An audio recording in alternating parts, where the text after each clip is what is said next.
Bonjour à toutes et à tous. Aujourd'hui, nous continuons notre coach du jour, tiré du livre Courage. Par 10 paroles, le monde fut créé. Canaux de l'énergie divine que les kabbalistes nomment Séphiroth, nous retrouvons ces 10 paroles au tout début de la Genèse. Et Dieu dit que la lumière soit, que les eaux se séparent. Tout comme la parole humaine véhicule et contient la pensée de celui qui l'a prononcée. Les paroles divines véhiculent et contiennent la pensée du Créateur, plus encore sa présence. On peut donc affirmer que sa présence emplit l'univers, puisque toute chose, de la moindre cellule à la plus grandiose galaxie, est un habit, un mot qui exprime sa pensée. Il n'existe donc rien qui soit vide de sens ou autonome. Tout est habité, dirigé, minutieusement orchestré et contrôlé, l'Éternel est un.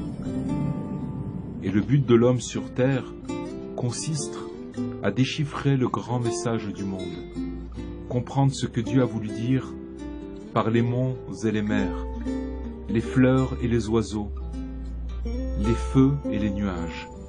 Comprendre et puis agir en fonction, tel que le fit Abraham, notre premier père. Il traça pour l'humanité la route de la foi, foi qui mène à la connaissance, car elle permet de lier la forme du monde à son sens profond. Elle permet à l'être de se mettre en harmonie avec son environnement, grâce à la compréhension intuitive des choses.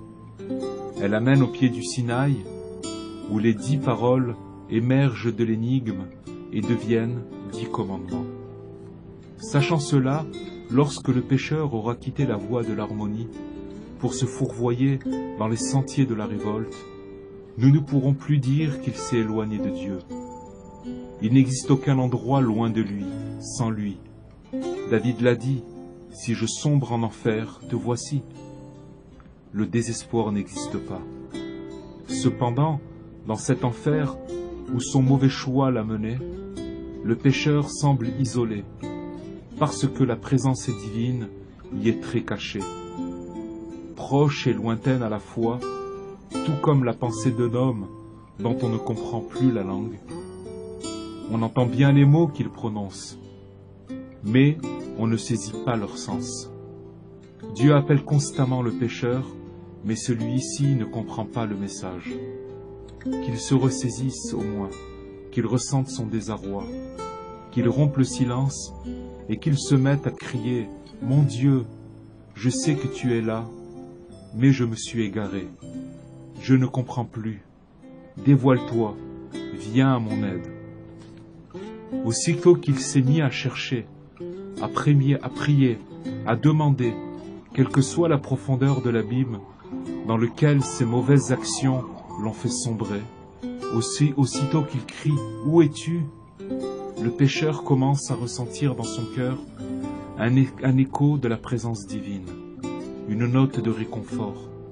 S'il persévère et se donne du courage pour faire au moins le pas qu'il comprend, il établit un dialogue avec Dieu, on lui montrera le chemin du retour.